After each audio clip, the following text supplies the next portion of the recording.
só colocar aqui só um instantinho.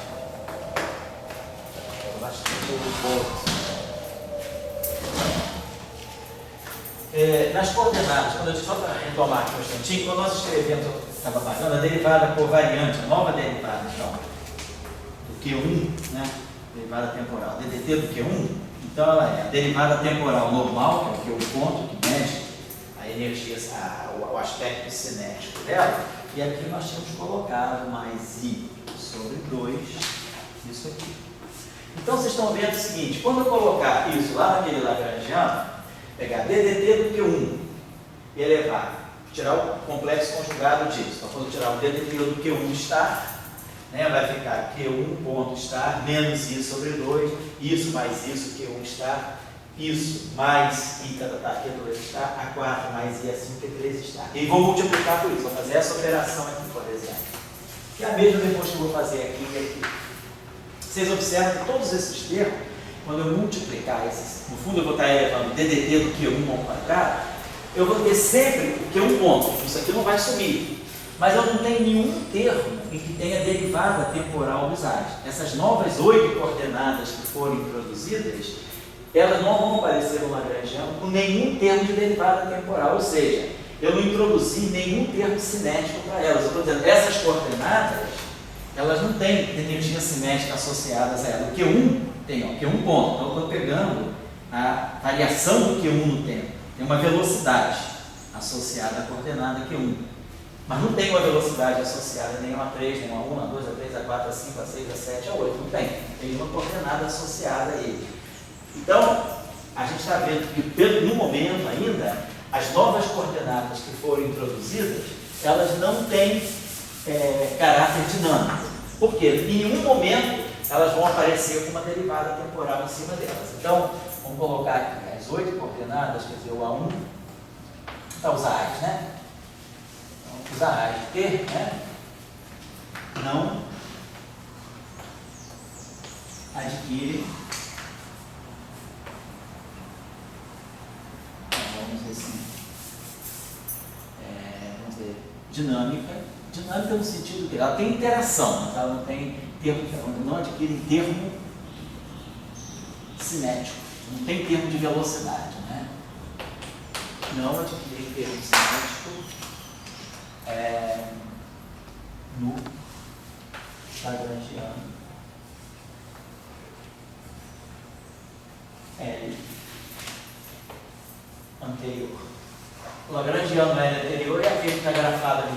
A gente olhar aqui no Lagrangiano, fizer aquelas operações, multiplicar DT-Q1 estar por DT-Q1, a gente vai ver que não aparece nenhuma derivada temporal dos A's, só dos T's. Então, a gente ainda não tem ainda, vamos dizer, um caráter cinético, não temos, seriam coordenadas que não têm um sentido de evolução temporal. Elas estão presentes, né? Mas vamos ver o que a gente vai poder fazer para acertar essa situação. Esse é um ponto. Outro ponto seria o que o Dória perguntou. Como é que eu vou, aonde está a simetria dessas novas coordenadas? O que eu posso fazer em termos dessas novas coordenadas? Então, nós introduzimos esse A de T aqui. Esse A de T aqui. Então, e nós vimos como ele se transforma. Então, o que é fundamental para nós é essa lei de transformação. A linha de T, vou colocar aqui, igual a R, A de T, R Dagger, mais I, R, DR Dagger, DT. Essa aqui é a lei de transformação dos A's. Vamos adotar a seguinte questão. Vamos dizer que os nossos A's, então, como nós fizemos, né, nós parametrizamos essas 8 coordenadas A's. Esse novo conjunto de coordenadas ele foi introduzido dessa forma aqui. A de T, lambda A sobre 2. E a álgebra válida. Então, nós vimos que nós introduzimos 8 coordenadas novas, reais, né, através dessa expansão na álgebra de Lie. Lembrando, então, que essa matriz aqui é uma matriz hermitiana e de traço nulo. Né? Então, onde esses A's aqui são todos reais. Mas os objetos aqui são 8 coordenadas reais. E, então, com isso, essa grandeza aqui ela é hermitiana de traço nulo. Está na álgebra de Lie de S ou 3. Está na álgebra de Lie, não nulo. Muito bem. Vamos agora olhar essa transformação do ponto de vista infinitesimal. Está no grupo quando nós fazemos a Lagrangiana, né? Oi? Elas estão no grupo S3 quando fazemos a Lagrangiana dela. Quando você, elas entraram pelo Lagrangiano, pela Lagrangiana. A Lagrangiana, para poder ficar simétrica, né, invariante do ponto de vista local, pediu a introdução dessas 8 novas coordenadas. Bom, vamos fazer o seguinte, vamos fazer uma transformação aqui de caráter infinitesimal. Vamos escrever essa relação aqui e aqui. Vamos escrever isso. Então, vou ter o seguinte. Quem é o A linha de T? Então, o A linha de T vai ser o A linha de T, lambda A sobre 2. Esse aqui é o A linha. O A linha eu expando da mesma forma que o A. Isso aqui é o meu A linha de T. Esses geradores aqui são objetos constantes, eles não mudam. Então, quando eu faço uma transformação, na verdade eu estou transformando esses objetos aqui, essas coordenadas aqui que mudam. Isso aqui são matrizes fixas. Então, quando eu colocar um linha aqui, basta eu colocar só um linha aqui, não precisa colocar linha aqui, porque essas são matrizes numéricas fixas. Então, é isso que eu estou colocando do lado esquerdo. Vamos colocar isso aqui do lado direito. Então, isso aqui é R. E aí aqui eu tenho A de T, lambda A sobre 2, e aqui R dado. Lembra que isso aqui é matriz, isso aqui é matriz, isso aqui é matriz. Isso aqui são coeficientes, são coordenadas, né? Então isso aqui eu posso transitar para cá. Eu posso escrever esse termo, se vocês quiserem, esse termo aqui, nada me impede de dizer que isso aqui é A de T. Isso aqui são coeficientes, não são matrizes, isso são matrizes. Então, isso aqui é matriz, isso aqui é matriz. E isso aqui é matriz. Um eu não posso passar pela outra, mas esses AAs são coeficientes que eu passo para cá.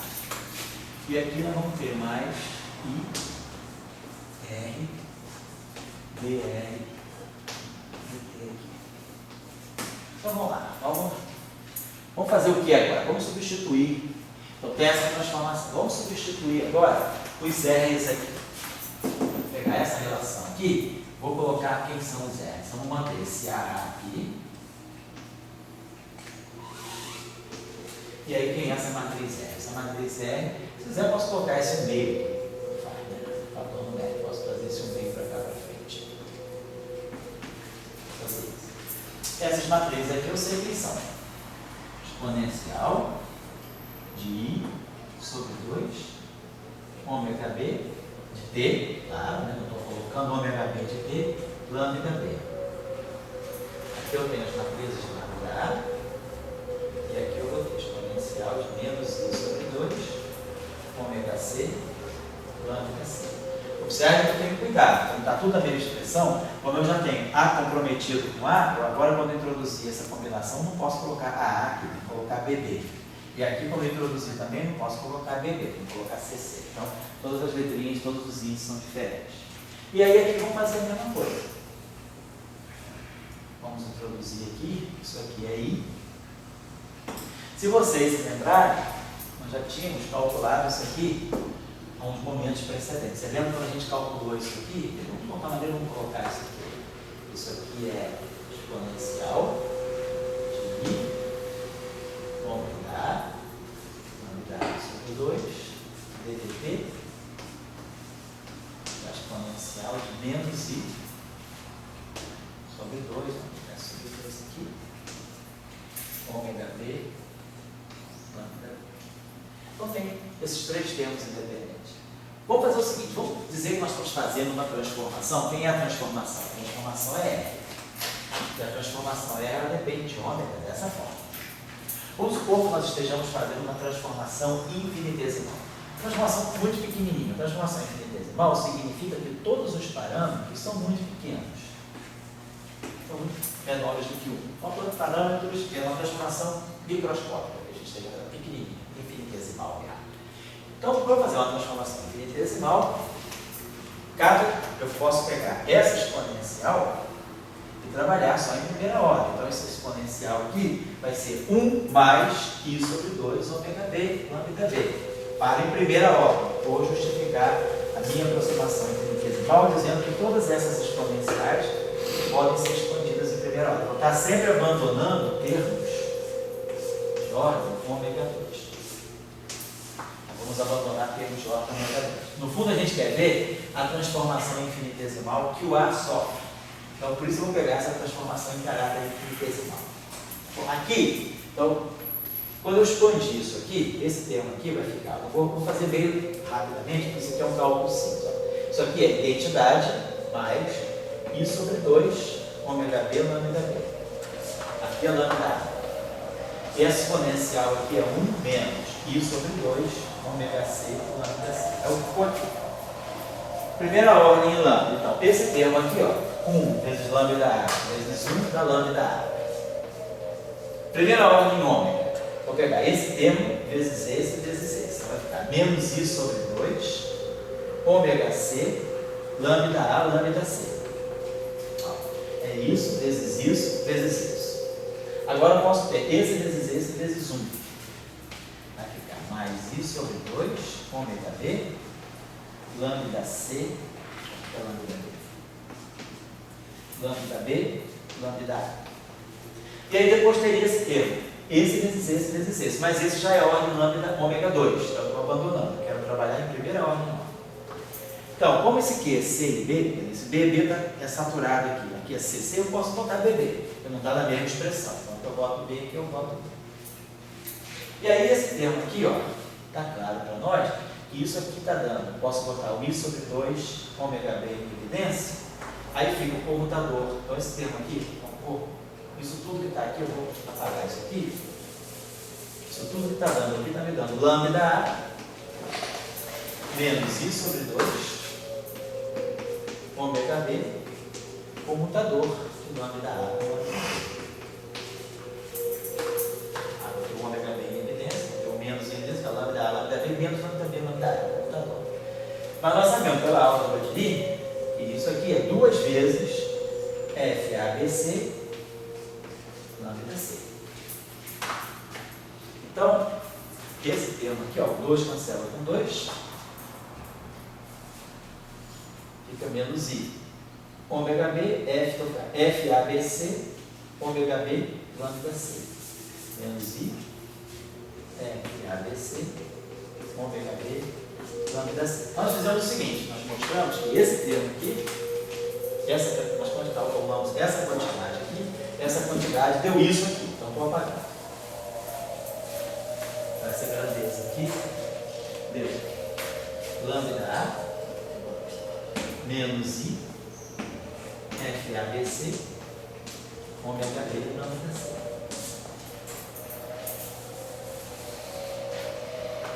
Agora vou fazer a mesma coisa para esse terminho aqui. Esse terminho aqui tem I, vamos expandir aqui, 1 mais I sobre 2, ômega A, lambda A. DDT, desse terminho aqui, 1 menos I sobre 2, ômega B, lambda B. Beleza, derivada da identidade é zero. Tem esse termo. E aqui ficou, vai ficar só a derivada do ômega. Vai ficar menos I sobre 2, d ômega B dt, lambda B. Então, menos I sobre 2, d ômega B dt, lambda B. Quando saiu a derivada temporal, ela só entra aqui. Então, ficamos com a seguinte coisa. Esse termo aqui já é de primeira ordem ômega. Esse termo aqui seria de segunda ordem ômega. Então, esse termo aqui com esse não vai dar nada, já vai dar segunda ordem. Então, daqui, devido a eu querer trabalhar em primeira ordem ômega, só vai me sobrar um I. Então, I vezes menos I sobre 2 dá um meio. E aí aqui ficou d ômega B dt, lambda dt. Então, vamos colocar isso aqui. Isso tudo que está aqui, esse lado aqui, nessa aproximação infinitesimal desse termo aqui, deu para nós isso aqui, mais o meio de d ômega B, que aí eu posso chamar d ômega A dt, lambda A, que é o índice, é mudo, né? Saturado e está sozinho, eu chamei de A de novo. Então, ó, ficamos no seguinte, nós ficamos aqui. Isso aqui tem lambda A, então esse termo aqui ficou A linha de T, lambda A sobre 2, igual a esse termo aqui, ó, A de T, lambda A sobre 2. Posso fazer o seguinte, deixa eu botar esse meio aqui só para botar aqui dentro. Tá tudo bem. E aí vai ficar tudo, a gente vai ficar um lambda A sobre 2 em todos os lugares. E aqui nesse termo aqui, que aqui é lambda A, aqui ó, tem A, aqui eu tenho B, B, B, B, né? Então vamos fazer como esse termo aqui, ó. Então vamos botar isso aqui, está bem claro para nós. Isso aqui ficou A de T, lambda A sobre 2, é esse termo aqui. Depois desse termo aqui ficou menos I, F, A, B, C, AA, ômega B, lambda C sobre 2. E mais esse termo aqui. Então, para uniformizar a anotação, ficar lambda A sobre 2 em todos os lugares, eu aqui, como todos os índices estão saturados, eu posso trocar, eu posso chamar esse C de A, esse C e o A de C. Então, C vira A e o A vira C. Não tem problema nenhum, porque é todos os índices saturados.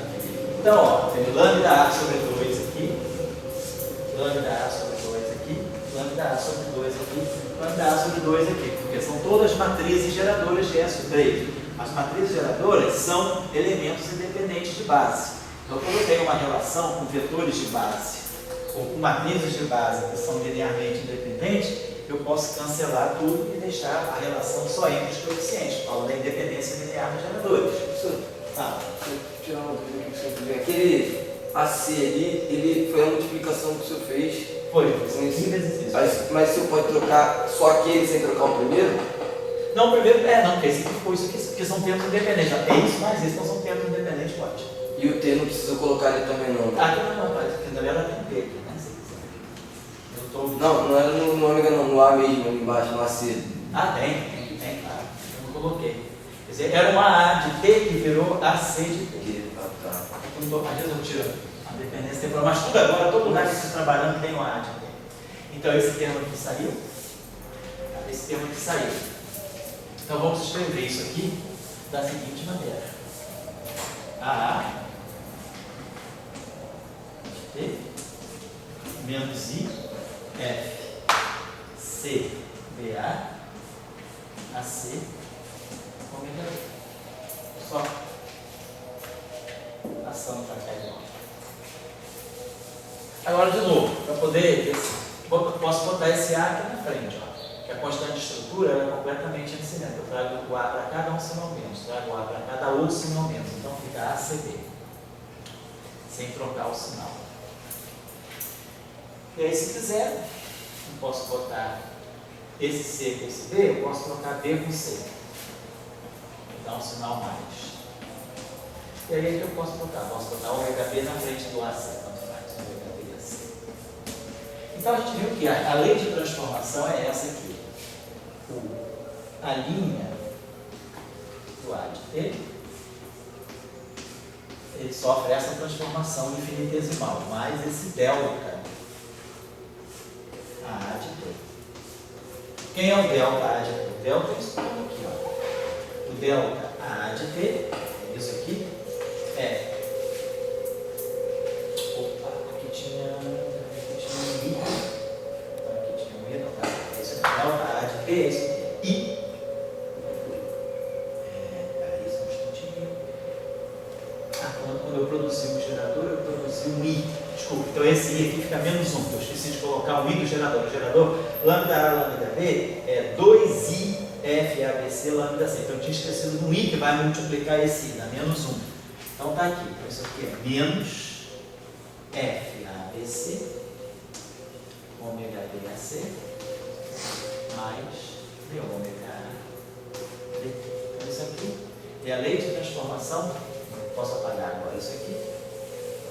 Então a gente viu que a transformação infinitesimal das coordenadas, ditas coordenadas de Arrhenius é, quando eu faço uma transformação no Q', né, quando eu digo que o Q' é RQ, se eu fizer essa transformação infinitesimal, isso significa que o Q' infinitesimalmente vai ser Q mais I sobre 2 ômega A lambda A, Q, essa transformação aqui em forma infinitesimal é isso aqui, que é a correspondência exponencial fica isso. Essa transformação nas coordenadas Q, ela é simultânea com essa transformação nas coordenadas de ângulo, nas coordenadas novas, né? Onde esse delta aqui é dado dessa forma. Então é isso aqui. Então a gente sabe como é que as coordenadas de ângulo se transformam quando as coordenadas realmente dos osciladores, as coordenadas dos osciladores harmônicos se transformam. Então as duas coisas se transformam simultaneamente. E aí a pergunta é, o que eu posso construir aqui, o que vai ser tipo, né, a lei de Pitágoras para o skate? O que vai ficar invariante, né, desse objeto? Esse aqui. Faz a capa preta.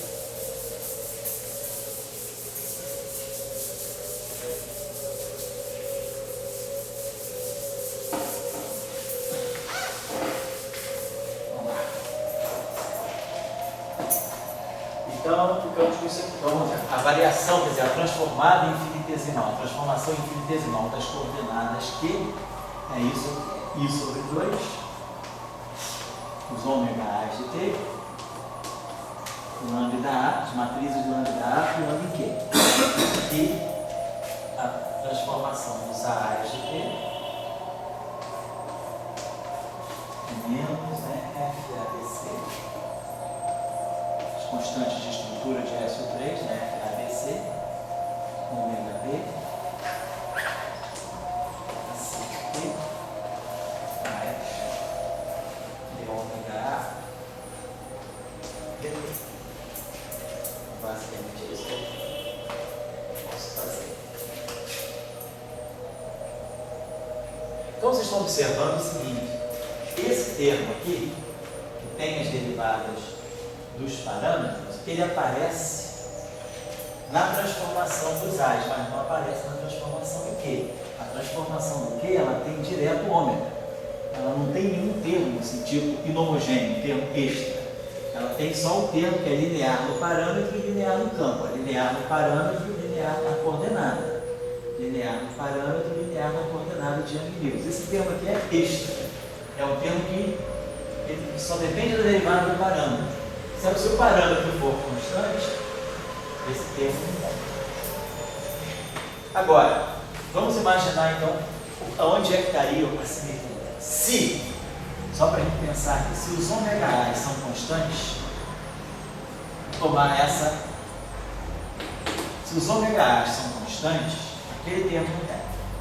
Então, essas 8 coordenadas, se o ômega A não depender do tempo, ela se transformaria desse modo aqui. Menos F ABC, ômega B, AC.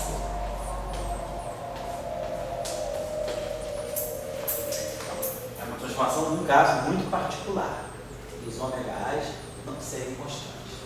Então, um objeto que tivesse, nessa situação, 8 coordenadas independentes, que se transformam desse modo acima, 8 coordenadas independentes que se transformam desse modo acima, o que seria invariante? Qual seria o exemplo análogo da lei de Pitágoras dela, né? Então a gente viu que a lei de Pitágoras, a invariância do Q está aqui. Se eu pegar essa grandeza Q dagger Q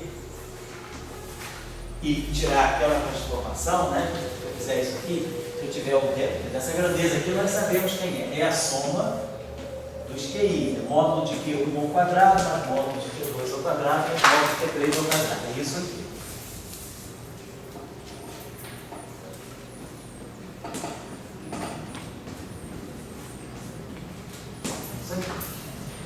Então, se eu fizer aquela transformação infinitesimal aqui, eu botei isso aqui, ó. Delta de Q dagger vezes Q mais Q dagger vezes delta de Q.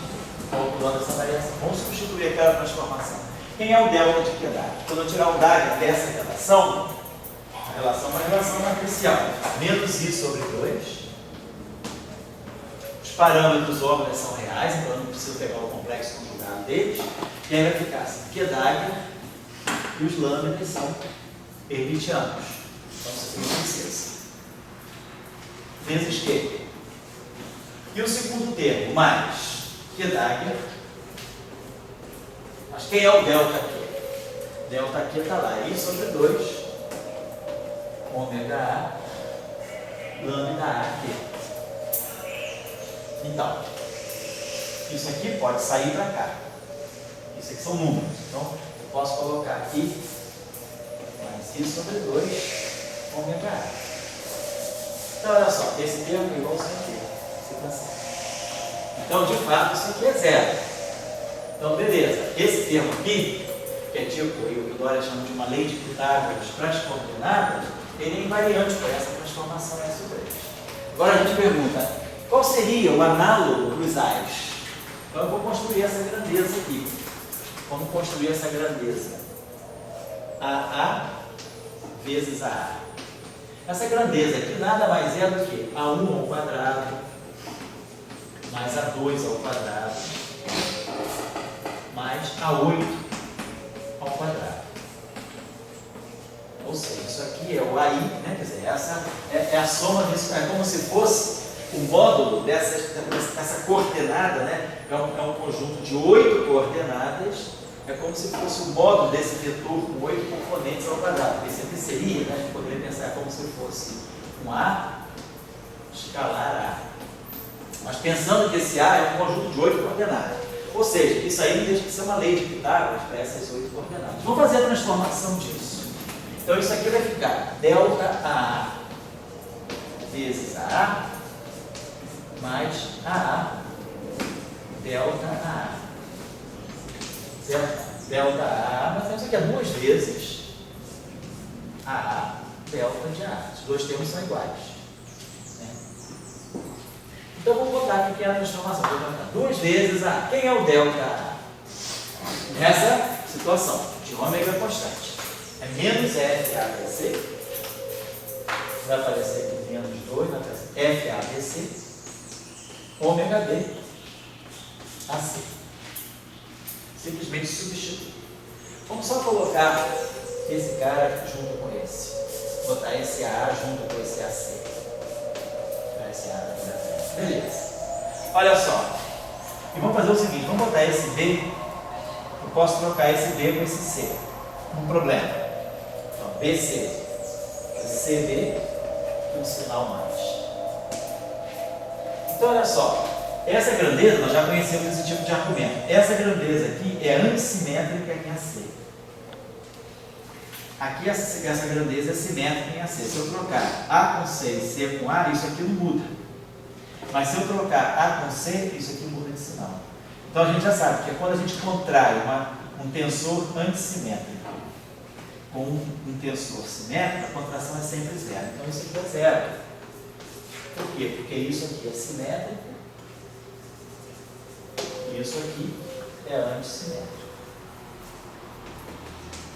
Então, essa grandeza é zero. Então, a gente está vendo que essa grandeza aqui, ela é invariante de S sobre 3. Então, o que a gente está conseguindo ver é que, na situação, quer dizer, onde é que eu posso tirar uma lei de Pitágoras para esse AA, para esse AAs? Eu tiro essa lei de Pitágoras quando esses parâmetros forem constantes, esse termo não tiver, a transformação das novas coordenadas é simplesmente essa transformação. Então, essa transformação aqui deixa invariante essa grandeza. Então, a lei de Pitágoras, que está por trás das novas coordenadas introduzidas, né, as coordenadas de Euclides, é uma lei de Pitágoras típica daqui. Só que eu não preciso colocar o conjugado complexo, porque essas grandezas são reais. Mas no fundo é a mesma lei de Pitágoras. Isso aqui é o módulo do vetor Q ao quadrado, é módulo de Q1 ao quadrado, mais módulo de Q2 ao quadrado, mais módulo de Q3 ao quadrado. E isso aqui é o módulo do vetor A, A1 ao quadrado, mais A2 ao quadrado, mais A8 ao quadrado. Então, existe uma lei de Pitágoras também por trás das coordenadas de Young-Mills. Eu posso ver isso quando o ômega é constante. Se o ômega não for constante, isso aqui não é verdade, esse aqui não é mais verdade, porque vai aparecer esse termo novo. Não vai ser simplesmente isso aqui, FABC, ômega B, AC. Então, existe uma lei de Pitágoras que eu só posso ver no caso global. Que é o caso do ômega B ser constante. Quer dizer que existiu, então, uma lei de Pitágoras.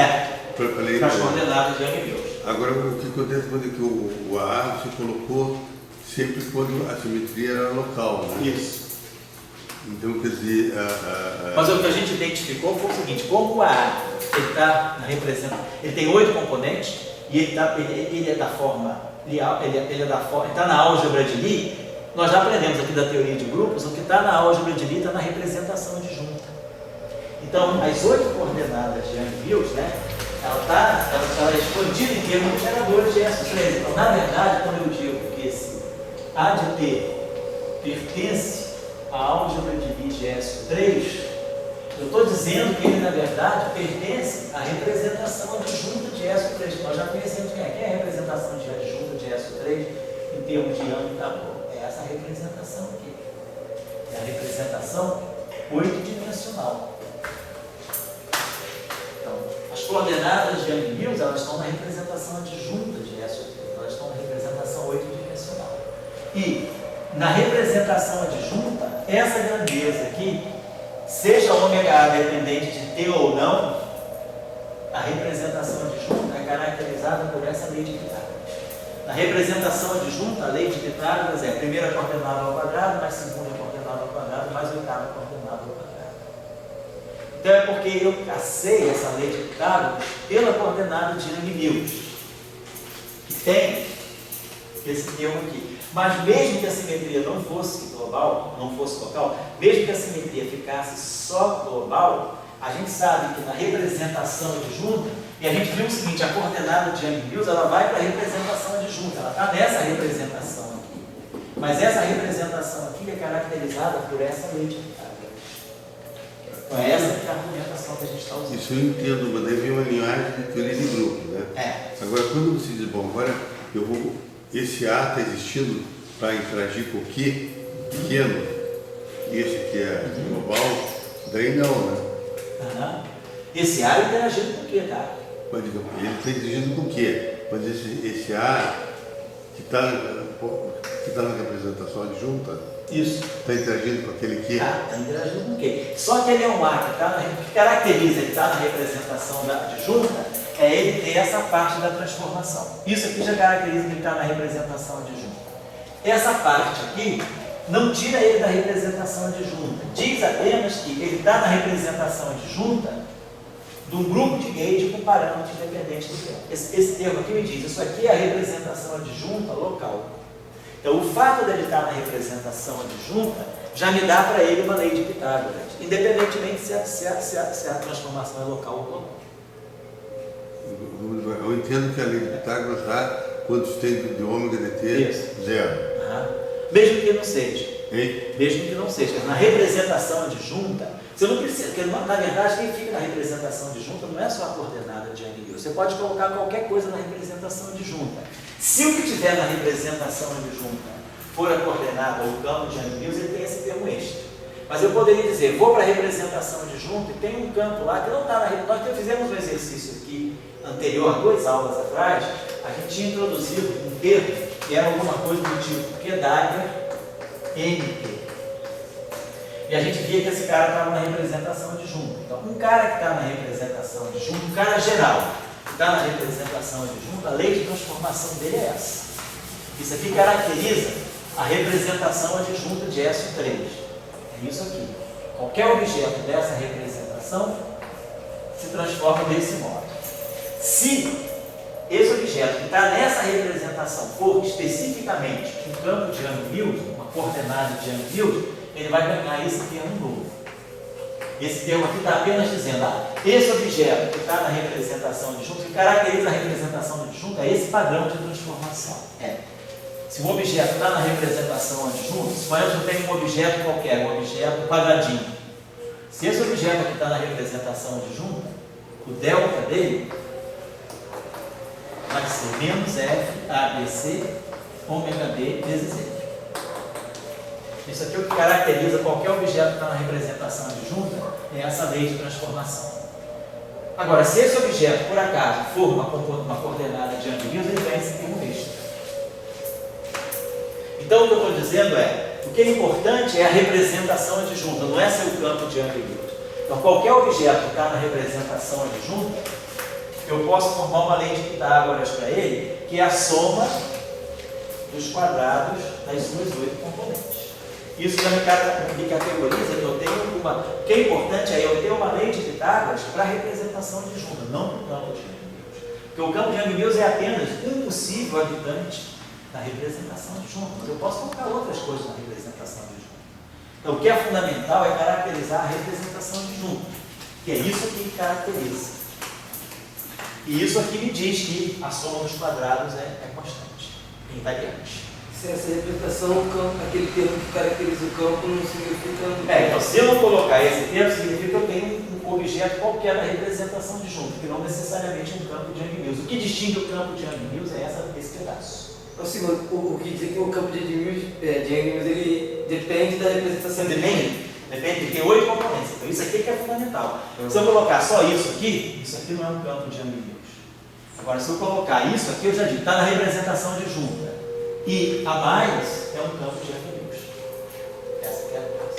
Vou parar por aqui? Esse aqui já é um elemento de meditação. Esse já 2. Semana que vem a gente vai retomar, e aí a gente vai ter que fazer uma super aula para poder fechar o curso. Só uma Fala aí. pergunta comigo, doutor. Eu tendo o campo, você, quando fez o Torrajano lá, para você fazer o Q1 interagir com os As, você teve que botar o ômega dependendo do tempo. Isso. Agora, quando eu estou com o A só na representação junta, não, eu poderia também colocar. Se eu quisesse colocar o A só na representação de junta, eu posso fazer o A interagir com o Q.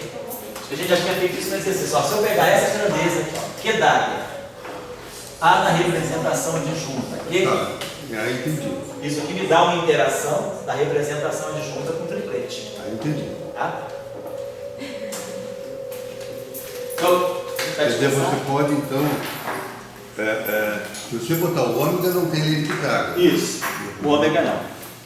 Mas você pode ter a lei de Pitágoras e com aquele termo de interação. Esse termo aqui, exatamente, esse termo aqui, se eu tiver esse cara aqui na representação adjunta 8, esse termo aqui é invariante. Por quê? Porque fica Q dagger, R dagger.